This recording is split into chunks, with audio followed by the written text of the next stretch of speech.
Hello everyone, Seraphin here, welcome back for more Fire Emblem Sacred Stones. When I last left you guys, we had moved on to Chapter 19, having just finished up Chapter 18 in a single hit.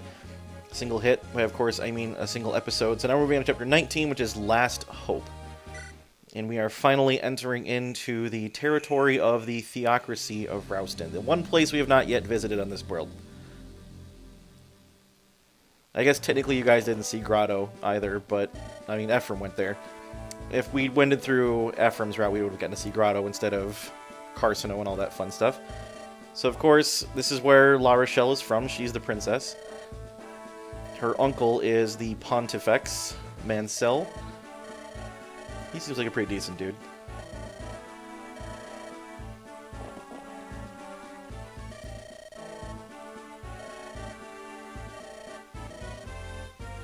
Not as an emissary of my own country, but an emissary of Frelia specifically.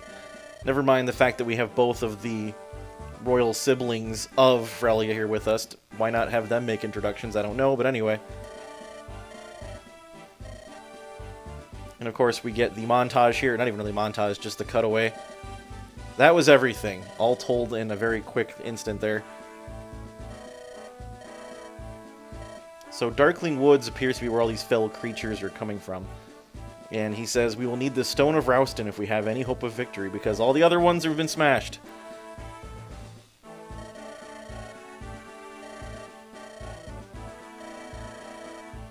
Still can't believe Erica did that. Still can't believe it. And in fact, I totally forgot that happened.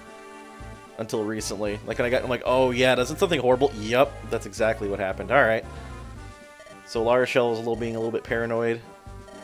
And then it dawns on her that, yeah, everyone's freaking tired and they need a nap. So, especially Erica. My friend Erica needs a nap. I'm fine, but she needs a nap.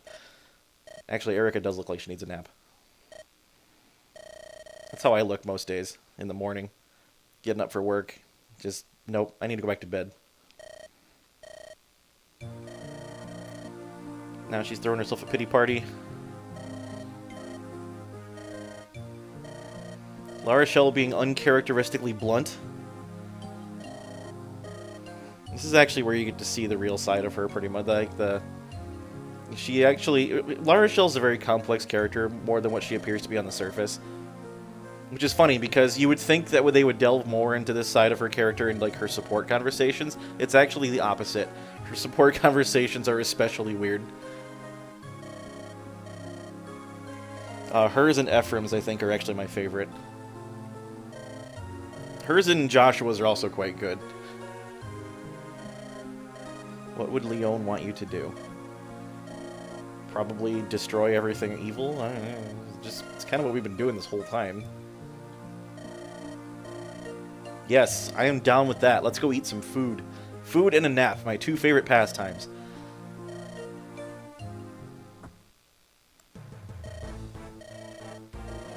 I mean, listen, that's the time when you most want to be on guard duty, is in the middle of the night, right? I mean, why is that weird?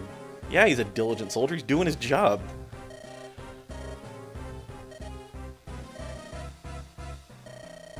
And something creepy is whispering to him from the shadows. I mean, no. And he gets wrecked by a druid. Awesome. Alright. Oh, it's this guy. Yep, that is Reeve. He is the last surviving Grado general. Oh, isn't that lovely? Now, he says, come, my pretties, and he's not referring to, like, monsters. He's referring to Grado troops. I'm not sure why he's calling them that. But anyway. So this guy comes in to tell us that, hey, we're under attack. Because I was also doing my job as a diligent soldier.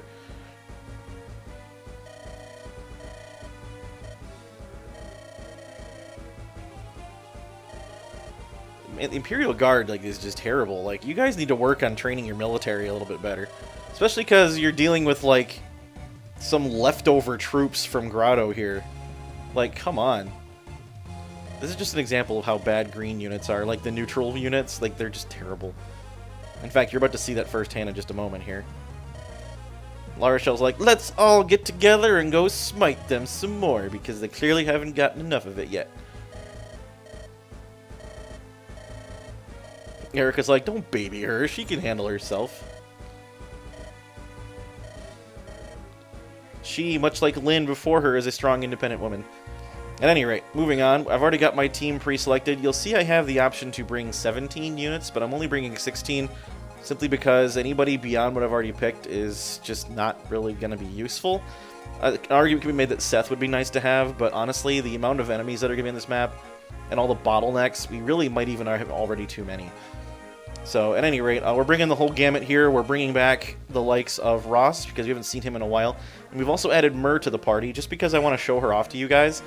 Rather than theory craft about how good she is, I want to give her a chance to maybe grow and shine a little bit. And you can see what the first, I shouldn't say first, but the first American playable Monarch unit is like, because they are actually quite cool. So, at any rate, I've already got the map sorted out as well. Our entire repertoire starts in the main throne room here, and we have to guard Mansell himself. He is very fragile, as you can see here. He's actually got some defenses, but his speed is a whopping 2. So he'll get doubled by generic armored knights, so we don't want him anywhere near that. He does have a bodyguard here, but it's really not any better than him. Not in a certain... At least he's got a weapon. Actually, he's got very good weapons. Holy smokes. Alright. That being said, generic green units can hardly be relied upon to do anything. As indicated by these other green armor knights here, they will get quickly smitten. Just like the ones over here and the ones over here. This is one of the treasure rooms. There's actually 2. This is the eastern one. If you move all the way over to the west here, here's the western treasure room. This one is behind a door. And then we actually have a little splinter force up here in this little room up to the top. And because enemies are going to come across from this top way here, out from the outside. And they'll just kind of spawn out here and keep moving their way in from this corridor in the back. Enemies will also spawn out here, down in this area, and down here as well. But they'll end up bottlenecking right here. So this spot right here is a very good place to defend and hold up your guys. Form a phalanx with the likes of like Gilliam and some other really tanky person and just wail on them. Or let them break themselves against your mighty shield that is Gilliam. Or in my case, I could also be using the mighty shield that is Franz because his defense is almost as high as Gilliam's at this point. There is this little back access corridor here with some stairs. I don't know if any enemies spawn from that spot or not, but I'm probably going to have somebody occupy it just to make sure. And then we also have enemies coming from this direction too, I believe. They'll just come in from this side of the palace. I don't know that they spawn very frequently. Certainly the most amount of guys will come from down here. So we're going to break up our team into a couple little splinter groups for the most part. What am I doing? We're going to go ahead and get started here. And here we have Reeve again. I don't actually know how to pronounce his name. It's either Reeve or Riev. I'm not really actually sure. Anyway, the creepy bishop dude with the big old nasty boil on his face. Minions of the Demon King. These are Grado soldiers. They're not like the monsters. Do these guys know they're being conscripted into like being evil people? Like, do they know that? I don't know if they know that or not. Anyway, we claim Mansell's Sad Life and Rausten Sacred Stone. That would be terrible now, wouldn't it? Apparently he's got a personal score to settle with Mr. Pontifex there. Oh, there it is. He's been... No, you were excommunicated? I can't fathom that. I actually didn't know what excommunication was when I first read this either. I was, which is funny because I was raised religious, but I never knew what excommunication meant. It's actually like being forcibly exiled from your church, basically, is what that means. So apparently at one point Riev was like a bishop of the faith that they keep here in... What continent is it? Magville. And then he just did something dumb that got him kicked out. And he's very spiteful of the most religious authority in the continent for that. Yeah, I can't imagine why. At any rate, we're going to go ahead and send Gilliam over here to choke that point, as I previously mentioned, because he's going to be awesome at that. In fact, we'll give him a little kick and let Tethys... Or allow Tethys to let it move again, so we can get into position that much quicker. We'll send Ross down here too, see if he can whip an axe at this guy's face. Well, he can, but it won't really do much. What about Erica? Nope, she can't quite get close enough. I guess we'll just have Gilliam walk in and smoke this guy. Spear gonna do it? No, it doesn't. Wow, okay, he's a little tougher than I expected him to be. That's fine. He's certainly not gonna be doing any damage to me. Probably could have danced for somebody a little faster that could double hit that guy and take him down, but that's okay. Ah, we have enemy druids here as well, and they have lunatomes. Awesome. which means my resistance value is largely useless, but that's okay. Let's see if we can get a Hail Mary hand axe throw here. And we do not. Alright, well, it's worth a shot. We don't really need a Hail Mary. I sincerely doubt my team's going to be any real trouble right off the bat. By the way, I'm going to do a little neat trick here to get Rennick into that treasure room without even opening the door. Well, get a load of this nonsense. We're going to send Rennick up as far as we can here. And just have him wait right there. Now, who has the staff? Yeah, Mulder does. So we're going to put Mulder right here. We're going to use the Warp Staff on Rennick. And the Warp Staff lets me teleport him. It's going to be half of Mulder's magic in range. And Mulder has, I think, what, 16 magic or something? So... yeah, so I can move him 8 spaces from his origin point. So we're going to teleport him right on top of that treasure chest. And that will be cool. Now, there is something that does the opposite of that. That is the rescue staff.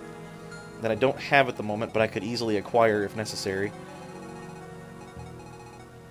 At any rate, we are going to go ahead and have... we'll have Ephraim come down this way as well, just to shore up the defenses. That's Erica. Wow, holy smokes. We'll have her go down there too, because she's quite good. Speaking of Ephraim, we'll have him go with his sister, because it just seems appropriate. Franz, I think, is going to be better served... yeah, we'll have him go down here too. Why not? We'll have a big old party. I'm going to want a healer to... I'm going to have a Splinter Force go this way. We're going to want a healer to go with them, so I think I'll have La Rochelle stick close to her uncle and go down this way, and we'll send Garrick down here. The beast that is Garrick, the desert tiger, so to speak. And we'll send Naomi down there, too. Give her a sword. I'm going to have Franz go up here and watch that staircase, actually. Just because I need someone who can do that. And we'll have Tana back up these guys in case they need some help. Now for our little Splinter Force.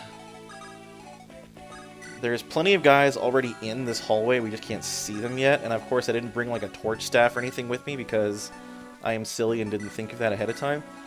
Now we'll go ahead and put Myrrh right here. You gotta be careful with Myrrh because even though it doesn't look like it, well, I guess you can tell because she has wings, she is a flying unit.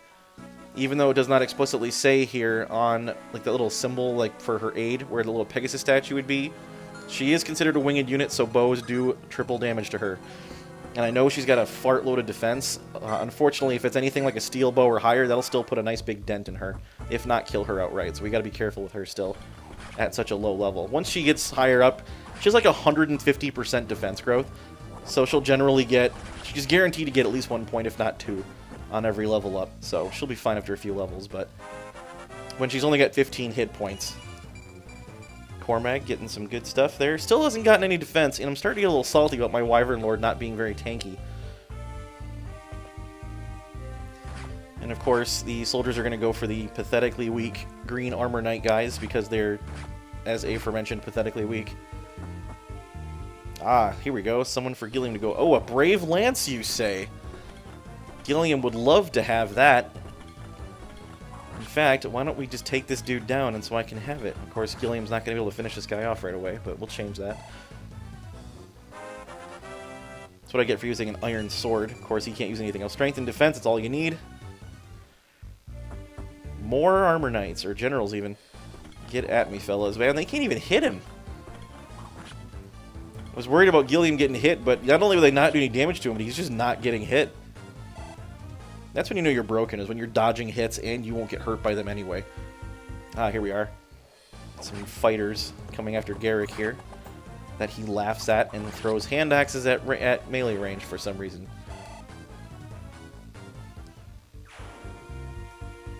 Is there more? Is that it? Somebody's still moving. Oh yeah, here comes some more. Probably should have had the bow on for this guy, but that's alright. Certainly not getting hit against that from a hand axe when he had a sword equipped. Oh, yeah, here comes the druids to finish off the armor knights. Yep.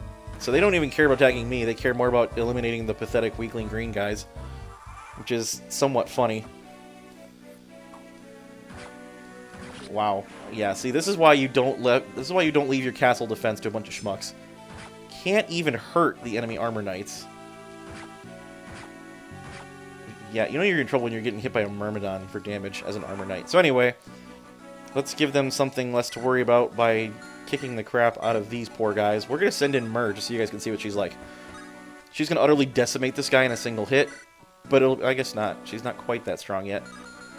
Well, why don't we let Loot finish off that guy from distance first. In fact, I don't know if you guys have seen... You've seen the Fimbulvetter tome, right? Maybe from my FE7 playthrough, but not this one. So we're going to go ahead and show that off real quick. Fimbulvetter, I believe, is... It's either an Icelandic or Norse, and it means, like, Great Winter. Something to that effect. It's like, it's a blizzard. That's what it is. Okay, magic. I can live with that. But anyway, I gave her one of those powerful magic tomes in the game, even though it's really, really heavy. But she can handle it. Alright, now we'll send in Mer, because this will be fun. So we're going to have her whip on this guy right here. Get a load of... Oh, I got to turn her animation on. Don't let me forget. I know it's totally up to you guys to tell me to turn my animations on, even though you have no control over what I'm doing. Options, that's what I'm looking for. Where is Mer? There she is. Let's turn her animation on. As I turn everybody's off. Gotta be more careful about that. This will be cool. Get a load of this nonsense. Tiny adorable child and huge dragon. Breathe fire into dude's face. No more dude.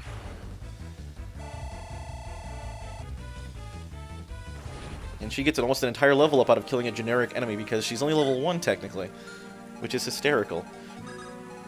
Alright, so we're going to push forward and deal with this dude here. Joshua laughs at enemy unpromoted Myrmidons because he has far exceeded them. He would have far exceeded them if he wasn't promoted himself. There is an archer.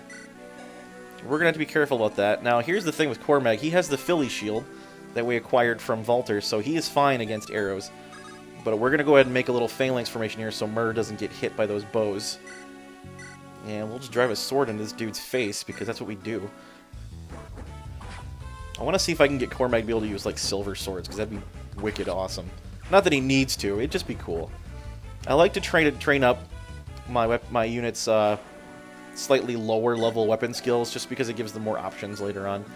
That being said, it is still important to get their primary one to S rank so they can use the Sacred Twin weapons. But I'm more than likely going to give Vidofnir to Gilliam. I guess Cormag might be a good contender for it, too. We'll see. At any rate, we're going to move on with the awesome squad here. Wow, Mulder can double this dude. Let's have him do just that. This is why it pays to have amazing constitution as a magic unit, because even with a heavy tome like Shine, which I believe weighs 8, Mulder is not slowed down by that at all, and he can double enemy mercenaries. He's got 17 speed, too, which is no slouch at all, but he had just enough, presumably. That's hilarious. Alright, we're going to have Rennick crack open a treasure chest here. Ooh, a Fenrir tome that I probably won't be using. That's cool. That is some of the highest level dark magic. We'll send Ephraim into the fray to whip out this silly jerk. I mean, whip a lance into his face. Like he does. I still don't like the fact that his horse spins around like that. That is not a natural thing for a horse to do, last I checked at any rate. I mean, to be fair, I've never actually ridden a horse, so those equestrians out there who know better than me can tell me if that's a natural thing for a horse to do, but I do not believe that it is. Speaking of, let's go ahead and have Gilliam finish off this Brave Lance guy. I do believe we acquire said Brave Lance upon killing this guy. And Gilliam will very much appreciate having a Brave Lance in his repertoire for later. Yep, there we go, Brave Lance for me. We'll have Erica ride in and disable, by disable I of course mean skewer openly this druid. With a critical hit, of course. No better way to do that. And who do we want to dance for? Let's dance for Ross. He can take out the other one. Ross hasn't been doing a whole lot lately. We've been kind of been benching him in favor of other people, but that's alright. That time is now. That time is over. We need us a good berserker right now. Before, he wasn't the hero we needed, just the one we deserved. Alright, so let's smack down this silly fellow with a steel sword from Nami here. Still not a big fan of that ranger animation either. I feel like with some of the character class animations, they got a little sloppy or a little lazy. You see the frame rate on the animation is just bad when you compare it to someone like Erica or a lot of the other units, in fact. I don't know if that was Either A, because they just got lazy, or just maybe they ran out of time. I don't know. I'm not going to attribute bad faith to somebody that designed this game when I don't know for a fact, especially because I love this game so much. And I'm willing to see past a lot of those faults that it has. What staff does she have? Physic, alright. Alright, who's left to go? Franz. We're going to park Franz up by that staircase, as I mentioned, just in case anybody comes calling through that. We certainly don't want a surprise to show up and have him take out Lord Pontiff. A brave sword, anyway. Still can't hit the guy. Jeez. You guys are getting your butts kicked. Gilliam's just out here going, come at me, bros, and none of them can come at him. This guy will probably land a hit. To no effect. But at least he hit him. Took a Swordmaster to do it, but he hit him. It's kind of a little annoying that Big Shield has not yet procced on Gilliam, even though he doesn't really need it to. And there goes another Armor Knight. That is a warrior. Joshua loves to eat warriors for breakfast. I know that for a fact. Ow. Okay, that guy's going to have to die very swiftly. And of course, the silly little knight runs away to heal himself. That is their AI programming, is once they're below half health, they're supposed to run away and heal. Maybe not. Maybe it's not half. Maybe it's a little higher than that, but I don't know. Anyway, let us dispatch with this fool here. Why don't I use an Iron Blade? Ooh, Iron Blade's not even good enough. How about a hammer? Not quite. Nothing I have will one-shot this guy. How about Tana with a Silver Lance? Just enough. That'll do it. I don't want to give him a chance to heal off of hitting me in retaliation. That'll be a level for Miss Tana as well. Blazing fast. That's what I like to see. I think she's my fastest unit at this point. 24 speed. And still plenty of room to grow.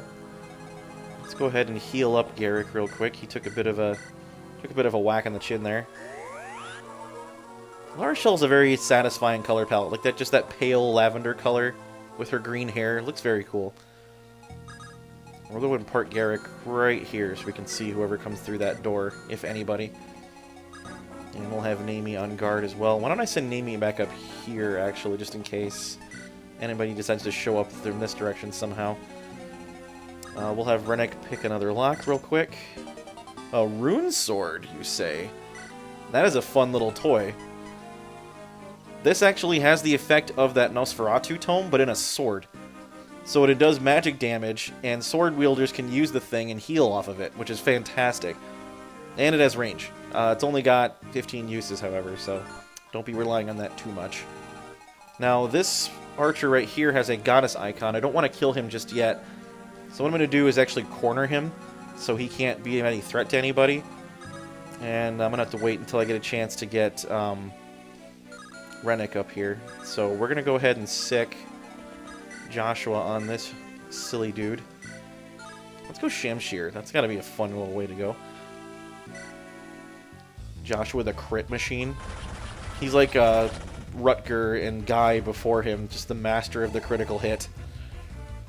You can actually get Guy over 100% critical hit rate if you get the proper support options, which is awesome. Completely unnecessary, but awesome. Leave the sword equipped for the time being. We're going to go ahead and park loot up here. She will utterly decimate this guy, so we're not going to bother. We're just going to form a little phalanx here and prevent that archer from moving or attacking, and let these guys come at us. And Murr is safely out of the way of that warrior who has a bow. Sadly, I did not bring the rescue staff with me. I think what I'll do is have Mulder grab it and rescue Rennick out of there and then teleport him up there. So let's deal with these silly swordmasters. Ephraim, his favorite food is swordmasters, as it were. I don't know what his horse eats. Do swordmasters drop like oats or something, or carrots? I don't know. And that's going to be S rank in lances for Ephraim, I believe. Should be, by all accounts. Yep, certainly is. We'll have Ross run down here and beat the snot out of this silly warrior. Even though he has weapon triangle disadvantages and is going to get doubled in retaliation. That's fine. We're going to gamble here. Yep, that'll do it. That'll be a level for Mr. Berserker Man. It's a resistance, alright. I mean, I'll take it. He hasn't gotten that in a long time. And a brave sword. Man, I'm just getting all the goodies today. And we'll have Gilliam walk in and beat this dude senseless with a... brave lance is a little over the top. What do you say we just spear him through the face? With a single hit. Gotta love me some spear. I like how it's just called a spear, but it's so amazing. That's going to be S rank in lances for Gilliam, speaking of. Which will now allow him to use Vidofner if I had given it to him, but I did not. We're going to put Erica right behind Gilliam and trade away the spear so we don't waste it. We're going to give him his... We're going to give him a steel axe. Nah, I think sword's a better idea. We've been seeing a lot of heroes and sword masters come through, so we'll stick with that. I'm actually going to have Erica grab that rescue staff out of the convoy for Mulder when the time comes. In fact, why don't I go get that from him right now, just so I have it. We don't really need the Hoplon guard since we're not going to be anywhere near in range to use the thing, so we'll grab the rescue staff also. Mulder can just hang tight for a second. I probably could have had her dance for some extra experience. I didn't think of that. Oh, well. And then that just leaves Franz, who is still not doing a whole lot. Why don't we put him right over here? Or right here, rather. And then he can have a javelin, or a hand axe. Let's have a hand axe equipped. See if they go for him. Which would be incredibly silly of them. Oh, here we go. Ross does not care for your silver sword, Swordmaster. He is mighty. Ah, what is this? A paladin? Or Great Knight, even better. That Gilliam will no doubt demolish in a single round. With an iron sword, no less. Yeah. Gilliam is just really freaking good. He's not quite as good as the likes of Oswin, I don't think, but he's got to be up there for, like, top 5 armor knights in Fire Emblem, in my opinion. But with the likes of Oswin and Gatry, and there's not really that many other great armor knights, to be completely honest with you guys. Like, argument can be made for Draug, I guess, even though he's kind of meh. Level 2 Swordmaster Joshua, he gets speed, of course, because he's never going to not get speed. Never gonna not get speed. Alright, anyway. Hopefully he crits. Yep, here we go. Hopefully he crits. Who am I kidding? He's gonna crit every single freaking time with that Shamshir. I liked it better when it was called the Wodao. It just sounded cooler. It would be nice if they called it like the Katana or something. It's a Japanese game. You'd think they would include like Japanese weapons. I guess they did with Fates. But that was a long time after this one came out. Is that a sniper? Yes, it is. With a brave bow, no less. Well, we're going to need to take that off of his hands. Certainly don't need a sniper with a brave bow running around. Now somebody goes for Franz with his hand axe. It's a pretty cool looking hand axe animation, I gotta say. I'm okay with that one. That'll be level 4 for Franz. Nice. More defense. Good lord. So tanky. He's tankier than Kyle would have been at this point in the game. Of course, an Armor Knight is still... He was missing 1 hit point, and he's still running away like a little whiny butt. Anyway. So we're going to do a little... witchcraft and wizardry here. We're going to open up this last treasure chest with Rennick. With a speed wing in it. Fantastic. I can use that on somebody. We can use the rescue staff from 8 squares away. So, 1, 2, 3, 4, 5, 6, 7, 8, right there. It's a little farther away than it needs to be, but that's fine. We're going to go ahead and rescue Rennick. And I don't know exactly where it places him. Oh, right on top, even perfect. More perfect, I should say. That'll be level 3 Molder. More magic, more skill, alright. Now we can hopefully... Yep. We will have Tethys come up here and dance for him. And we can get him darn near next to that archer, but not quite. So we'll go ahead and steal that goddess icon next turn. But we cleared out that entire room without even opening the door. And then all we gotta do is get Rennick over to this other side of the treasure chest before 13 turns are out, which I think we'll have plenty of time to do. I don't think that's gonna be a problem. Let's move Gilliam down another space and deal with this silly dude. As soon as we get Gilliam be able to use iron blades or steel blades or anything fun like that, we're going to have a blast. Alright, we'll have Ephraim park right here and dispatch with this enemy paladin. Ephraim himself is effectively a paladin at this point, sans the shield, of course. He's got competent enough defense to take some hits if necessary, especially because they're silver weapons. If they were only steel, he'd be getting like 2 damage.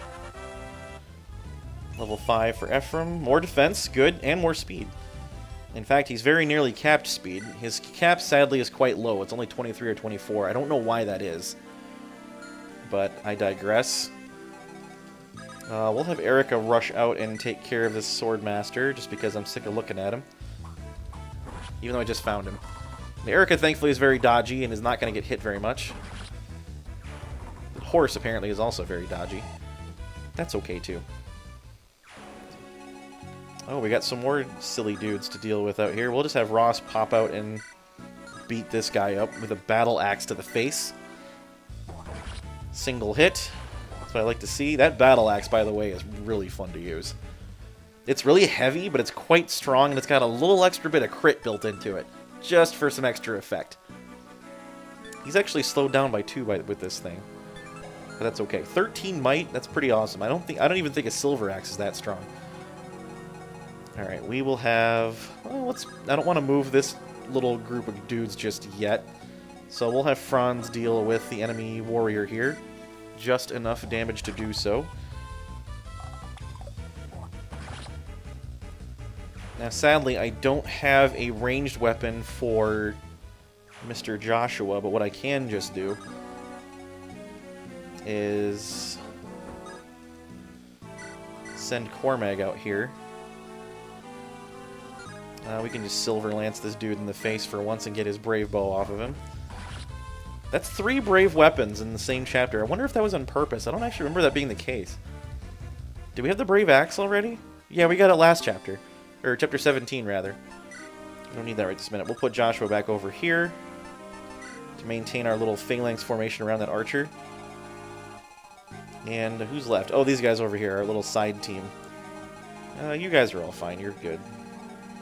We'll put Namie up here as like a little scouting unit just in case. I think that'll be it. Yeah. Alright. Let's see how all these enemy guys do. Your silly silver axe. Have a critical battle axe to your face. Right where your face lives. Tell you what, the battle axe wasn't in either of the first 2 Game Boy Advance Fire Emblems, but it's a really neat little addition, and sadly you don't see it again after this. Eric hopefully dodges that. Yep, she does, but she doesn't manage to kill this guy unless she crits him. Nope. Iron Sword, not quite enough punch to get through a Silver Lance Great Knight, sadly enough.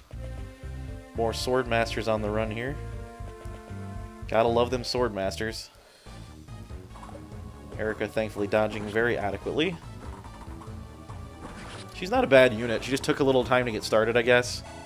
I'm hoping her strength maintains its upward tick.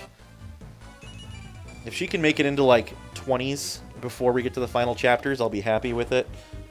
Her cap isn't much higher than that. I think she caps out at, like, 23 or 24. This guy apparently didn't see what happened to all of his friends that went up against a battle axe-wielding Ross and just proceeds to get wrecked in the face as a result. Paladin going for Ephraim, of course. Just occurred to me, I don't have a healer down there with that party. Oh, Mulder's there. I can just send Mulder down. Granted, I don't want to have him get attacked without that Hoplon guard, so I might trade that back out. Unfortunately, Mulder with his 3 luck is not going to be dodging crits very easily. There's an enemy Mage Knight. You see how really weird and silly their attack animation is. This is why I did not make La Rochelle one of those, or Loot for that matter. I don't know why you would waste your magic growth on making Loot a Mage Knight, but some people seem to cling to the idea that Mage Knight Loot is superior. They are wrong. I don't know why you would want one of the highest magic growths in the game capped at 25 when she could have 30. It's very silly to me. At any rate, let's go ahead and get Mulder moved back down so we can provide some healing support. And Tethys, thankfully, is just fast enough to keep up with him after we gave her the boots. Giving boots to a dancer, I think, is a fantastic idea. Alright, we're actually going to pull back a little bit. We're kind of overextending ourselves just a tiny bit. So we're going to have Ephraim wait right here. We'll pull Gilliam back just a little bit as well. I think now is a good time for him to have an axe. And we'll get Ross pulled back as well. He needs some healing big time. And we'll pull Erica back. Also, Ephraim I think is going to be okay. So we'll heal up Ross real quick. Whoops. We want to just heal Ross, thankfully not. We don't want to rescue him from right next to him. That would be silly and a big waste.